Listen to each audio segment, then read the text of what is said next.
이렇게 일주일에 한 번씩 이렇게 뭔가를 정리해서 뭔가를 규칙적으로 한다는 게 이게 쉬운 것 같지만요. 이게 뭐 3개월 하거나 이게 아니고 막 진짜 막 5년, 6년 이렇게 하는 거는 진짜 어려운 일이에요. 근데 네, 근데 이게 의미가 있는 게 뭐냐면 계속해서 시장을 볼 수 있어요. 네, 시장이 그냥 가만히 있지 않거든요. 오늘은 요번에 새롭게 나온 책, 저도 지금 고민하고 있어요. 지금 제가 책을 낼까 말까 고민하고 있는데, 참고로 지금 나온 이 책은 제가 쓴 책은 아니고, 우리 함께 같이 일하시는 본부장님이 쓰신 거고, 그리고 제가 이제 새롭게 일을 추진하는 거에 이제 전적으로 맡아서 하실 분이신데, 요번에 저희가 이제 북콘 TV라고 OTT 서비스 새롭게 만들거든요. 만들었어요. 지금 오픈되어 있는데, 그러니까 지금 재개발 연구에는 재개발에만 한정된 어떤 정보 전달 뭐 이제 이런 식이라면 북콘 TV는 그냥 부동산 전반적인 거 다 다루려고 해요. 그래서 이제 그 중에서 제 첫 번째로 하는 사업이 지금 에이전시 사업을 제 첫 번째로 하고 있는 거고요. 에이전시 사업의 제일 큰 목표는 아직까지는 재개발에 한정된 거지만 나중에는 이제 전체적으로 다 넓힐 생각이에요. 그래서 북콘 TV가 에이전시 사업, 그러니까 에이전트들을 제가 가끔 비유드리죠. 그 연예기획사와 같은 거라고요. 그래서 연예인들이 잘 연예인 활동할 수 있게끔, 중개사님들이 잘 중개 활동할 수 있게끔 저희는 기획하고 출판하고 영상 찍고 해서 도움을 드리고 거기서 만들어내는 어떤 수익을 같이 쉐어하는 그런 구조가 에이전트 시스템인데, 그 첫 번째를 이제 스스로 한번 해보시기 위해서 이 책을 내셨어요. 이 책은 제가 단 한 줄 쓴 게 없어요. 물론 서문 잠깐 서문을 잠깐 썼고, 그거 말고는 제가 쓴 게 없고, 주로 이제 제 수업 내용이나 현장에 있는 내용들을 다 다듬어서 낸 거고요. 이 책을 읽으면 분명히 재개발을 큰 틀에서 이해하는 데는 도움이 되실 거예요. 물론 더 디테일한 건 다 담을 수가 없어요. 그런데 적어도 어떤 큰 어젠다가 있다라는 거는 짚어가는 거에 도움이 되실 것 같아요. 오늘 보도자료가 하나 나왔더라고요. 서울시가 보도자료 발표했는데 저는 이 보도자료가 이렇게 내용을 이렇게 볼거리는 별로 안 보여요. 왜냐하면 우리처럼 재개발을 오래 공부했던 사람들한테는 이게 보면은 뭐 다 봤던 내용들이잖아요. 근데 어디서 본 느낌이 들죠? 그죠? 뭐 용적률 체계, 뭐 종상향부터 시작해서 뭐 공공기여 부담, 뭐 이런 내용들을 보면은 전부 다 역세권 활성화하고 역세권 장기 전세에서 많이 우리가 운영 기준에서 봤던 내용들인데, 이게 지금 일반 재개발까지 확대하겠다는 내용인지 뭐 여기까지 잘 모르겠는데요. 여기에 내용들의 주 내용은 뭐 비율을 완화시켜 주거나 또는 어떤 개선시켜 줘가지고 좀 더 좋게 주겠다는 뜻인데, 이게 일반 재개발까지 가겠다는 걸로 보여지고요. 이런 공문을 볼 때마다 물론 세세하게 읽는 거는 당연히 중요하겠지만 저는 기조를 더 중요하게 여기거든요. 네, 근데 이 기조가 지금 신통 모아에서 역세권 장기 전세로 이렇게 좀 갔다가 약간 기조가 좀 일반 재개발까지도 종을 바꿔주는 얘기들을 슬쩍 꺼내려는 게 아닌가라는 그 기조의 중간 단계로 좀 보여져요. 그래서 이 보도자료를 보고 느낀 점은, 뭐 우리는 공부할 때 다 배웠던 내용들인데 제가 느끼는 점은 지금 현재 그러니까 우리가 알고 있는 용적률 체계가 1종, 2종, 3종, 뭐 준주거 뭐 이제 이런 것들인데, 같은 종군 안에서 움직이는 거를 종 변경이라고 불러요. 1종이 2종 되고 2종이 3종 되고. 옛날 용어예요. 지금 국토기획법이 다 바뀌면서 관련된 용어가 다 바뀌었더라고요. 근데 옛날 용어에서는 1종이 2종 가고 2종이 3종 가고 이걸 이제 종 변경이라고 부르고, 그 종을 넘겨서서 1종이 2종 가는 게 아니고 2종이 뭐 준축으로 뛰고 막 이러는 거를 종상향이라고 부르고. 맞죠? 갑자기 헷갈리네. 종상향. 네, 그다음에 뭐 그걸 다 합해서 그냥 종 변경, 종상향 통칭하기도 하는데, 근데 우리가 알고 있는 모아나 역세권은, 아니, 모아나 신통은 그 종 안에서 움직이는 건 있었어요. 그리고 제가 이런 말씀 많이 드리는데, 예를 들면 용적률이 뭐 이 현장이 200%에서 뭐 210%가 된다 그러면 조합장도 그렇고 많은 사람들이 야, 이 현장을 내가 용적률을 높였어 막 이렇게 얘기하는데, 사실은 그렇지가 않아요. 이게 뭐냐면 기부 체납 비율이 빠지면서 용적률을 높여주는 거거든요. 그러니까 예를 들어서 100평이 200 용적률이면 그러면 200평을 지을 수 있는데 10평을 기부 체납하고 나면 90평이 남잖아요. 그러면 90평을 가지고 200%를 적용시켜주면 180밖에 못 짓잖아요. 예, 그러면은 국가가 당연히 뺏어 왔으니까 이걸 채워줘야 되거든요. 이 채워주는 거를 용적률을 다시 이렇게 좀 이렇게 채워주는 거예요. 한 20% 올려줘야지 18, 그러면 198이 되는 거잖아요. 20, 한 1% 올려줘야겠네요. 요거를 보통 용적률을 올렸다고 얘기를 하는데 이건 용적률이 올라간 게 아니잖아요. 진정한 의미에서 용적률이 올라간 건 아니고 그냥 뺏긴 만큼 받은 거니까 쌤쌤인 거죠. 근데 이제 우리가 알고 있는 역세권의 용적률 체계는 이거 완전 달라요. 예. 뺏기고 쌤쌤이 아니고 엄청 많이 받는 거예요. 예. 근데 그게 인센티브라는 것 표현하고 있지만 그 인센티브가 기부 체납에 따른 인센티브이기 때문에 거의 쌤쌤인 경우가 많은데 역세권 활성화, 역세권 장기 전세는 쌤쌤인 걸 넘어서 더 받으니까 제가 사업성이 좋다고 막 이렇게 하는 거잖아요. 근데 신통이나 무한은 거의 쌤쌤 수준이었어요. 근데 더 올라가는 게 없었는데 요 공문의 뉘앙스가 이제 일반 재개발까지도 용적률을 좀 높여주려는 게 아닌가라는 그런 뉘앙스 조금 띄고 있어요. 그래서 내용인 즉슨 그냥 우리가 역세권 활성화랑 역세권 장기 전세 배웠을 때 내용들로 구성이 되어 있는데 그런데 이거는 역세권 장기 전세 얘기가 아니고 일반 재개발 얘기는 하는 걸로 봐서 그래서 이제 조금 다른 체계를 좀 뭔가를 좀 더 만들려고 하는 게 아닌가. 그래서 전반적인 기조는 재개발 재건축을 좀 도와주려는 기조가 아닌가라는 생각이 좀 들어요. 그런 정도의 의미로 보시면 될 것 같고요. 아마 근데 이것도 현실화시키는 과정에서 또 많은 또 입법이 이건 뭐 소식거니까 운영 기준에 대한 변경이나 좀 이런 게 있어야 될 거예요. 거기다가 이제 제가 농담 삼아서 안전하지 않은 아파트가 비싼 아파트가 돼버리는 그 안전진단이 옛날에 농담으로 많이 얘기했잖아요.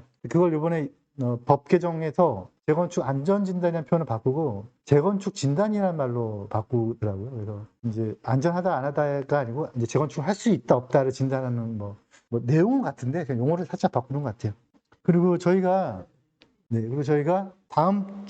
다다음 주 10월 7일 날 용산구랑 마포구 이 두 개 지역에 물론 다른 구도 많이 있지만 아직 제 눈에는 저한테는 관심 지역이 이 지역이라 네, 역세권 재개발 지역이 지도를 쫙 펼쳐놓고 운영 기준을 펼쳐놓고 어디가 가능한지 어디가 가능하지 않은지를 쭉 짚어보는 요거를 세미나를 하려고 해요. 근데 고민이 되긴 해요. 이거를 저 혼자 할까 아니면 같이 할까 고민되긴 하는데 제가 세미나를 기획하고 있으니까 다음 주 유료예요. 유료 대신에 여기 현장으로 오시는 분들한테는 책 증정을 해드릴 거예요. 네. 그리고 저희가 이번에 에이전시 사업을 새롭게 하고 있으니까요. 중개사님들 중에서 현장에서 계약서가 도저히 안 써져가지고 진짜 고생한다 이러시는 분들은 저희한테 와서 좀 더 스킬을 많이 배우시고 현장에 투입될 수 있을 그 에이전트로 활동하시면 아마 다른 분야보다 재개발 쪽이 좀 더 좋아요. 제가 일을 해보니까 물론 빌딩 뭐 이런 걸 하면 좋겠지만 이제 그런 건 너무도 이제 빈도가 작으니까. 근데 재개발 이쪽의 일들은 단가도 높으면서 빈도도 많은 편이라 많이 배워두시면 그래서 이번 세미나 할 때 우선 제가 할 거지만 나중에는 저희 참여하신 에이전트 분들도 세미나를 할 수 있게끔 제가 좀 자꾸 부담되시죠. 할 거예요. 그래서 이제 뭐 영상을 찍든 뭐 하든 간에 이제 고객들을 또는 회원들을 앉혀놓고 하는 걸 할 건데 그 첫 번째는 제가 할 거고요. 다다음 주 월요일 10월 7일 날 세미나를 할 거니까 많은 분들 참여해 주세요. 제가 이거를 이제 좀 책에 대한 그 책을 사서 보는 거, 뭐 어떤 유튜브를 보는 거에 대한 이제 이거를 어떻게 전달을 해드려야 좀 이해가 될까라는 생각에서 이 생각 저 생각을 많이 해봤어요. 그런데 이게 잘못 오해되면 이제 홍보의 수단으로 보일 수도 있고 이게 정보냐 이게 좀 애매한 게 있는 것 같아서 이건 좀 정의를 한번 내리고 가야 될 것 같아요. 저는 몇 번을 말씀드리지만 이 정보는 나눌 수 없다라고 봐요. 나누어서 안 된다고 생각을 해요. 그 정보는 저는 시간하고도 되게 중요한 연관성이 있다라고 보여져요. 그래서 과거의 정보는 이건 정보가 아니에요. 과거가 정보가 돼서 지금까지 와 있다면 그게 무슨 정보겠어요. 뭐 삼성전자가 2만 원 된다는 얘기를 지금 듣는 게 무슨 정보예요. 그건 정보가 아니잖아요. 그래서 현재의 정보만이 정보라고 보고 그게 미래에 갔을 때 어떤 수익으로 나한테 올 수 있는 게 이게 정보라고 보는데 결국은 정보는 시간과도 중요하고요. 그 다음에 그거를 많은 사람들이 알면 알아갈수록 그거는 나한테 올 수익이 커지는 거라고 봐요. 그래서 아주 꽁꽁 싸면 나만의 정보가 많은 사람들이 알게 됐을 때 내 수익 구조가 된다는 거죠. 그런데 아무것도 안 해놓은 상태에서는 내 수익 구조가 되지 않고 내가 뭔가를 쥐고 있어야겠죠. 그 정보를 가지고 물건을 쥐고 있든 지식을 쥐고 있든 뭔가 쥐고 있은 다음에 그거를 알렸을 때 그게 나한테 수익 구조로 오는 건데 저는 정보는 나누는 게 아니라고 봐요. 저는 나눌 수도 없고 근데 내가 확보했을 때 나눠도 되겠죠. 네. 어디가 그린벨트가 풀린데 라는 정보를 내가 가지고 있다면 그럼 거기에 대해서 내가 먼저 사놓고 알려야죠. 네. 사놓지 않고 알리는 건 의미가 없잖아요. 그래서 정보는 시간도 중요하지만 내가 뭔가를 확보하는 연화도 중요하고 그 다음에 그 확보하는 게 퍼져나가는 것도 중요하다고 봐요. 그런데 그게 자칫 잘못하면 정보가 아니고 홍보가 되는 거잖아요. 그죠? 그래서 이거는 자칫 잘못하면 내 수익이 아니고 그걸 홍보하는 사람 수익이 될 수 있거든요. 그래서 되게 어떤 제가 뭐 세미나를 하거나 책을 쓰거나 하는 것에 대해서 많은 사람들이 이게 보기에 이게 정보야? 홍보야? 이런 되게 애매한 포지션이 있어요. 그때마다 저는 드리는 말씀이 있어요. 뭐냐면 저는 지식을 드리는 거다. 네. 지식을 가지고 제가 어떤 정보를 드릴 때 그 정보가 남들한테 퍼져나가기 전의 정보인지 아니면 지금까지도 따끈한 정보인지를 알 수 있을 만큼의 실력을 쌓으라는 그 지식 전달이라는 뜻이에요. 그래서 이걸 제가 보여드린 이유는 이번 이 책도 그 안에 돈 되는 정보가 있나? 뭐 있을 수도 있고 근데 그런 접근법으로 가면 안 된다는 거죠. 그 정보를 캐치하기 위한 지식이 있다는 거죠. 근데 만약에 이 백이 5천만 원짜리인지 모르는 사람한테 이 백이 이 시계가 1억짜리인지 모르는 사람한테 줘보세요. 그러면 그 시계의 값어치를 모르는 사람은 그냥 차고 다니다가 누구 친구 만나면 고맙다고 선물로 줄 수 있고 의미가 없잖아요. 그 값어치를 알아야 그 다음에 그걸 가지고 내가 다시 재산을 만들든가 뭘 하는 거잖아요. 그럼 값어치를 알려면 저는 지식이 반드시 쌓여야 된다고 봐요. 그래서 세미나가 됐던 책이 됐던 그게 정보의 관점이나 홍보의 관점이 아니고 지식 전달의 관점에서 봐라 라는 차원이고요. 그런 차원에서 이 책이 어떤 내용이 담겨져 있나 제가 설명을 드려보도록 할게요. 참고로 이 책은 재개발에 대한 여러 가지 수업들과 뉴스들 이런 것들을 담아서 머니에스와 부산 콘서트 TV, 북콘 TV에서 제작을 했고요. 북콘 TV 사이트는 여기 QR 찍으시면 사이트가 지금 오픈되어 있어요. 아직은 컨텐츠가 많지 않은데 저희 재개발 연구의 사이트는 컨텐츠가 많지만 여기는 많지 않은데 점점점 채워나가게 될 거예요. 그래서 뭐 저희 세미나 했던 거라든가 뭐 이 책에 대한 설명에 대한 내용이라든가 이런 것들이 이 북콘 TV에 들어가게 될 거예요. 북콘 TV는 가시면 이제 점점 메뉴가 늘어나겠죠. 그래서 늘어나면 많은 정보를 보실 수 있을 것 같고요. 거기 사이트 들어가시면요. 카카오톡 친구 추가할 수 있어요. 그러면 채널에 들어가셔서 정보를 받아보시면 될 것 같아요. 그동안 재개발 연구회에서는 이걸 안 했었는데 북콘 TV에서 하고 있으니까 채널 추가 꼭 해주세요. 이 책의 첫 장에 서문을 제외한 첫 장에 이제 프롤로그가 있는데 레인메커라는 거가 있죠. 그래서 이제 이게 뭐냐면 비가 오면은 안 오면 이제 비가 오기를 기도해 달라는 이런 거고 제가 이제 저희 같이 일하시는 분들끼리 농담으로 하는 얘기가 있는데 막 뭐 이거 일을 하려고 하면 이게 필요하고 이거를 하려고 하면 또 이게 필요하고 막 이제 이런 거가 되게 생각보다 많잖아요. 제가 뭐 어떤 일을 기획하려고 하면 요걸 하려고 하면 요게 필요해. 난 요게 없어. 예. 근데 요걸 만들려고 하면 또 요게 필요해. 근데 난 또 이게 없어. 막 이런 일들이 되게 많아요. 모든 기획이 그래요. 그래서 항상 어떤 기획을 할 때 닭이 먼저냐 달걀이 먼저냐라는 얘기를 많이 하거든요. 닭이 먼저예요? 달걀이 먼저예요? 아세요 혹시? 닭 따로 있어요. 저는 항상 뭐라고 하냐면 저는 치킨이 먼저다. 왜냐하면 그걸 사람들이 사 먹으니까. 닭이 먼저냐 달걀이 먼저냐 따져서 뭐 할 건데요. 그게 어떤 상품 가치가 있어요. 제가 보기엔 치킨이 먼저예요. 그 얘기들을 담았어요. 그래서 어떻게 하면 우리가 가지고 있는 물건이 나는 재개발 공부를 언제 할 거야. 나는 지식을 언제 쌓여서 나 완벽해질 거야. 이런 얘기가 아니고 언제 값어치를 만들 거냐. 그래서 사례를 보여드리는 게 2억대 중반에 산 게 9억대 중반까지 갔다는 이 그래프가 어딜까요? 맞아요. 이게 실제 저희 물건이잖아요. 이게. 근데 부동산은 특히 재개발은 이렇게 오르는 일이 거의 없어요. 계단식 오르지 않아요. 한 방에 올라요. 이유는 뭐냐? 지정되기 전 지정되고 나서 이게 신통이 됐거든요. 예. 이 물건이 그 자양사동 그거인데 이게 보면 이게 한 번에 또 올랐다고. 근데 우리는 언제 들어가야 되냐면 이때 들어가야 되는 거죠. 그 이제 이때 어떤 수익 구조가 만들어지는 건데 그럼 결국은 이때 들어갈 수 있는 이게 달걀이에요, 닭이에요. 이때 가면 치킨이 되는 거지만 이때는 닭인지 달걀인지도 모르는 거잖아요. 그거를 이제 우리가 알 수 있는 방법을 남들은 여기가 신통이 되었다라고 하면 우르르 들어가잖아요. 그게 아니고 그건 신통이 되었다는 이건 정보도 아니죠. 이건 그냥 누구나가 알고 있는 그냥 개발 호재의 발표죠. 뭐 그것마저도 남들보다 빠르게 접근했다 생각하시는 분도 있겠지만 그건 아무것도 아니에요, 제가 보기에는. 근데 더 빠르게 알려면 남들이 모를 때 들어가려면 지식이라는 걸 쌓아야 된다. 그럼 그때 어떻게 지식을 쌓아야 되느냐? 대한민국의 아파트를 갖는 가장 쉬운 방법이 세 가지가 있어요. 이거는 제가 쓴 게 아니고 이제 우리 이 책의 저자이신 분이 주장하시는 내용인데 제일 좋은 방법은 그냥 사면 돼요. 아니면 청약통장을 아주 겁나게 오래 가지고 있다가 당첨되면 돼요. 근데 이 두 방법은 저는 좋지 않다고 봐요. 물론 내가 자금을 축적할 수 있는 다른 방법이 있다면 뭐 예를 들어서 내가 어떤 기술이 있는데 또는 내가 어떤 노하우가 있는데 이거를 정말 오프라인에서 노하우를 온라인에서 녹여서 내가 이거를 뭐 전 국민 대상으로 막 돈을 벌겠다. 그래서 내가 오프라인에서는 내가 한 달에 1억씩 벌었는데 온라인을 접목시켰더니 내가 한 달에 100억을 번다. 이런 사람들이 의외로 많아요. 네. 뭐 그렇게 벌어서 하는 방법도 좋죠.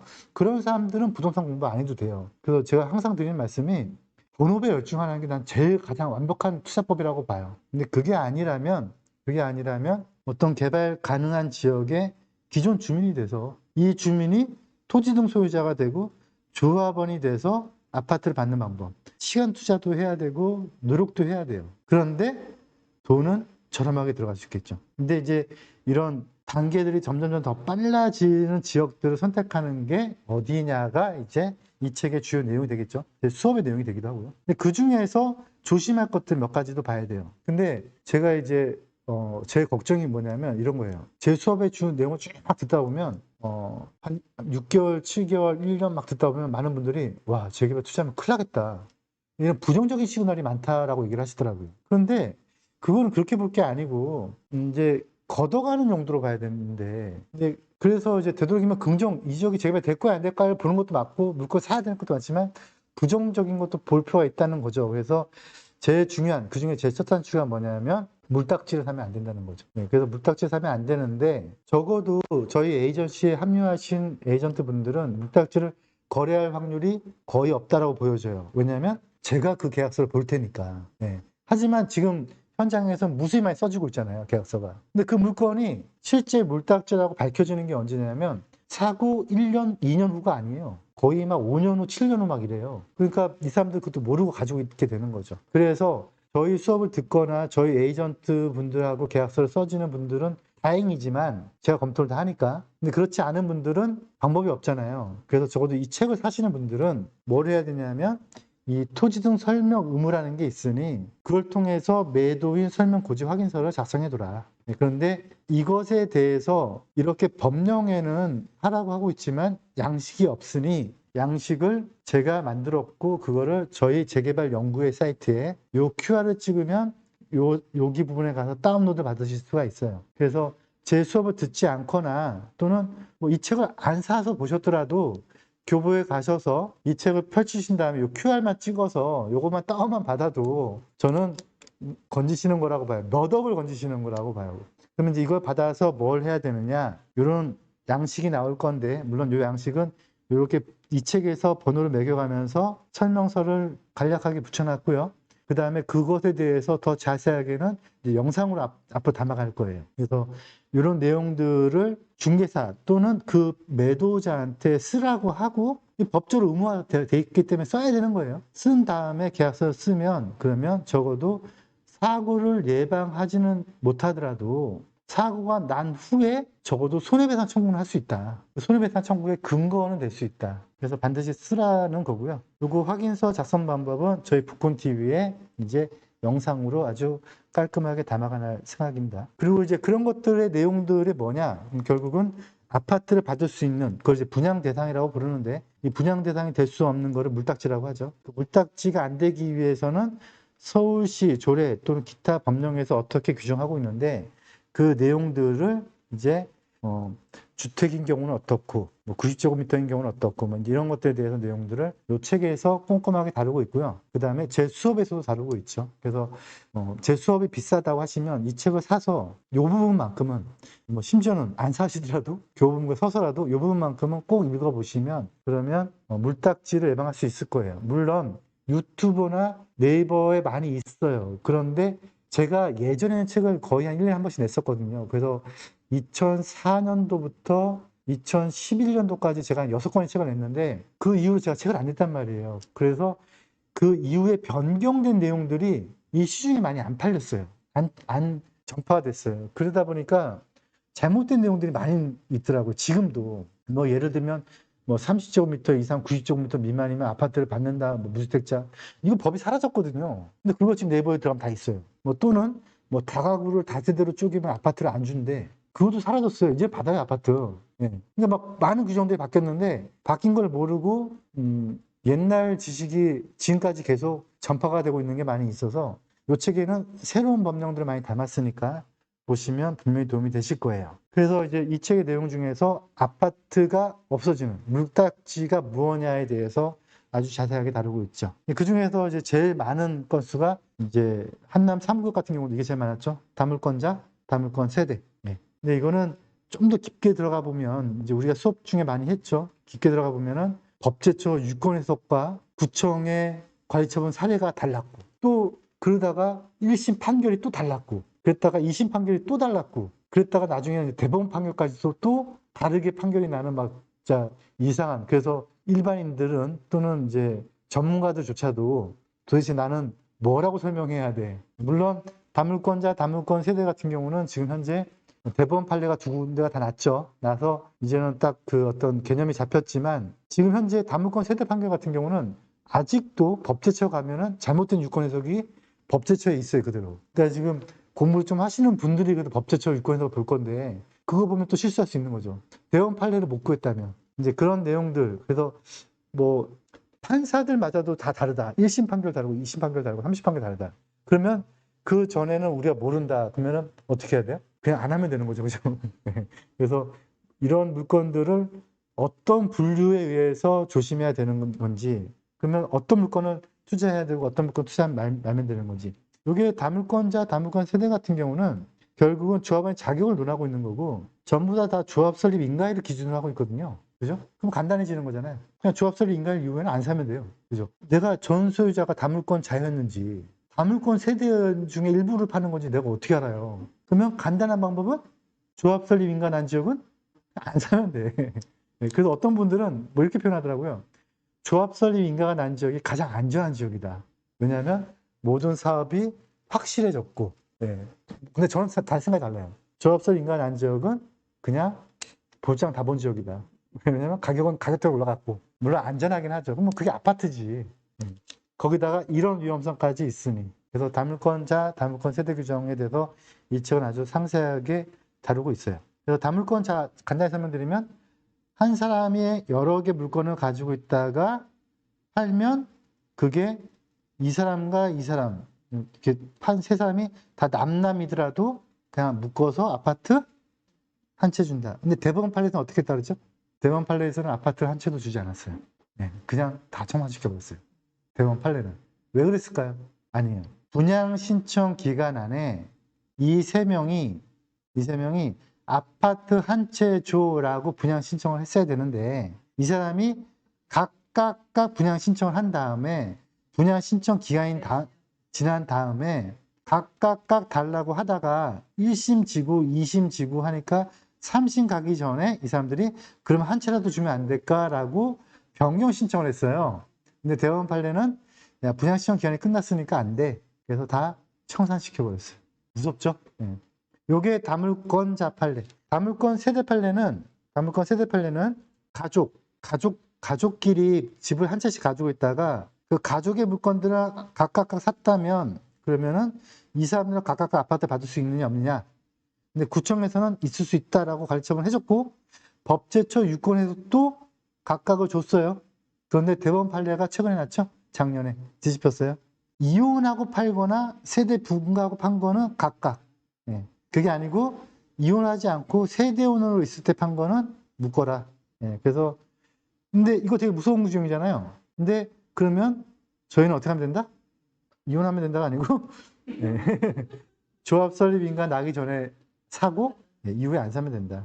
그런 내용들이 이 책에 아주 자세하게 설명이 돼 있어요. 그리고 이제 또 하나 예민한 게 있죠. 이제 분양 신청이냐, 물딱지냐, 합산이냐, 가족끼리 묶이는 거냐, 여러 사람들에게 묶이는 거냐, 이런 게 규정이 있고, 이건 물딱지냐, 금딱지냐, 이런 규정이 있고, 또 하나 규정이 뭐가 있냐면, 그렇게 해서 내가 아파트 받을 수 있는 사람인데, 분양 신청을 했더니, 아파트를 안 준대, 이러는 것도 있는 거잖아요. 이거를 이제 5년 지당청 금지 규정이라고 부르는데, 이 5년 지당청 금지 규정에 대해서도, 근데 이게 뉴스나 이런 데 보면 계속해서 그냥 분양권을 안 준다거나 당첨 금지 규정이라고 얘기를 하는데, 이거는 이제 법에서는 분양 신청 불가 규정이죠.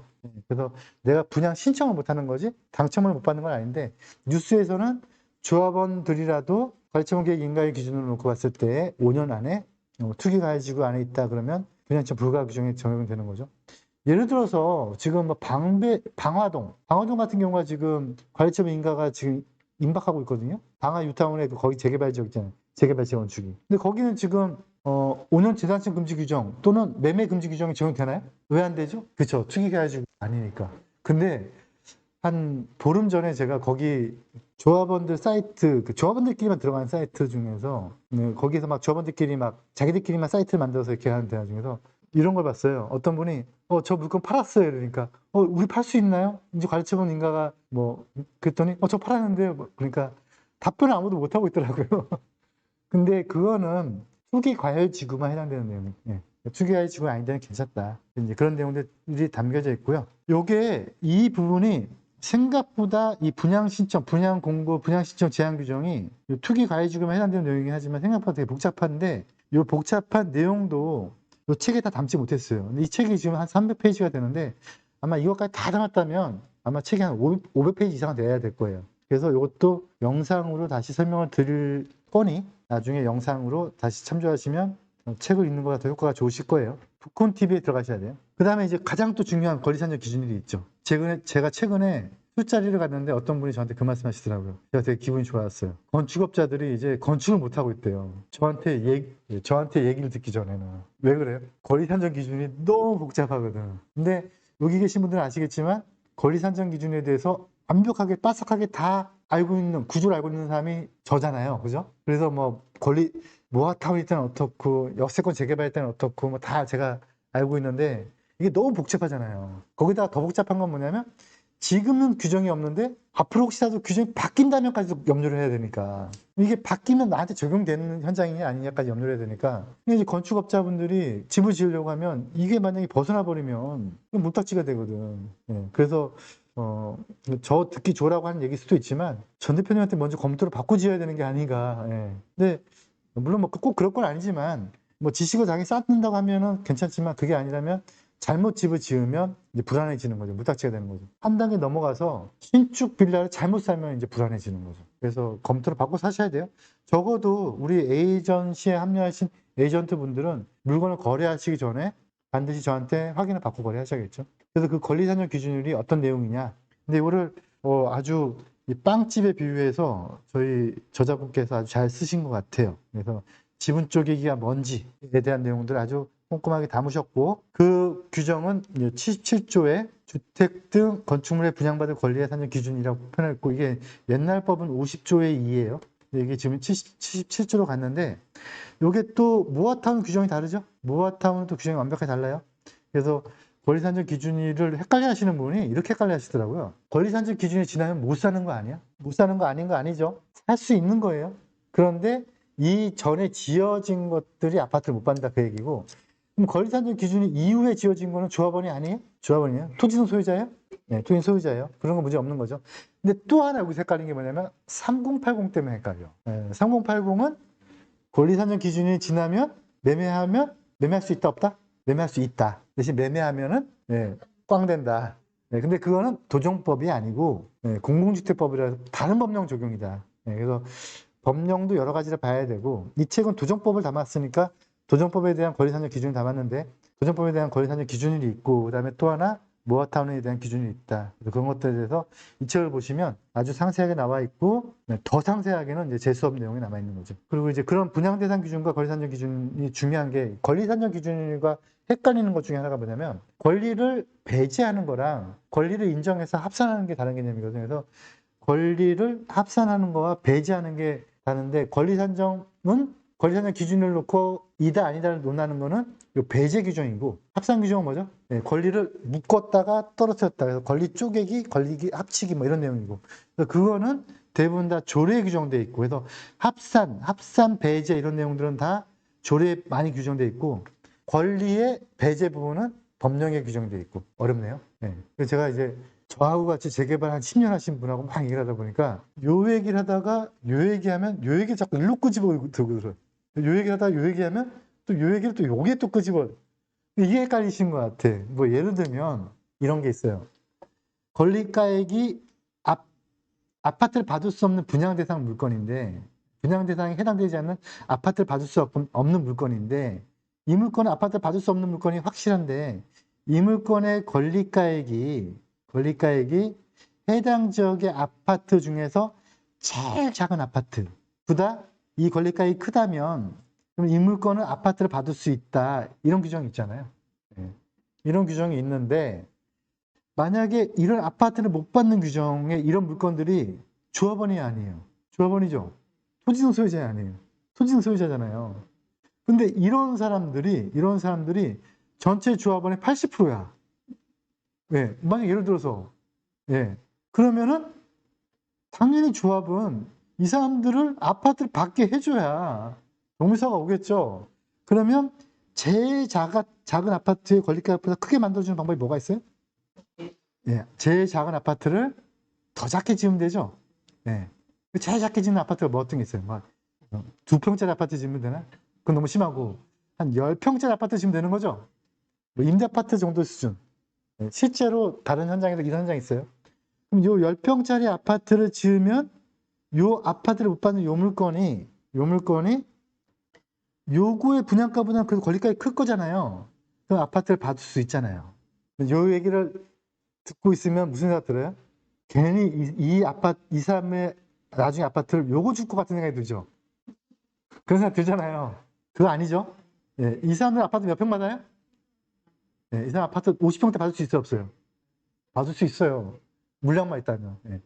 그러니까 이제 이런 규정을 따질 때는 아파트 받을 수 있다, 없다만 논하는 거예요.